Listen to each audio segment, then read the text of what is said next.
As one of the many tourism-reliant countries, Thailand is looking forward to the return of Chinese tourists, following China's recent announcement of easing restrictions on international flights.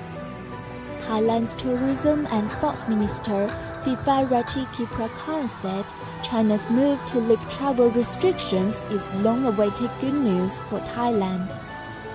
ผมคิดว่านักท่องเที่ยวทั่วทุกมุมโลกปัจจุบันนี้กำลังจ้องประเทศไทยและพร้อมที่จะเดินทางเข้ามาท่องเที่ยวในประเทศไทยแต่โดยเฉพาะนักท่องเที่ยวชาวจีนวันนี้คนไทยทุกคนกำลังรอคอยพี่น้องชาวจีนหรือเพื่อนๆชาวจีนเนี่ยให้เดินทางเข้ามาท่องเที่ยวในประเทศไทยครับ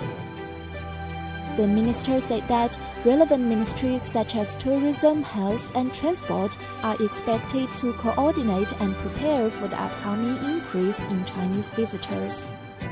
He added that the target set for 2023 was to receive 20 million foreign visitors in Thailand, and the figure has been raised to 25 million following China's decision to ease COVID-19 measures.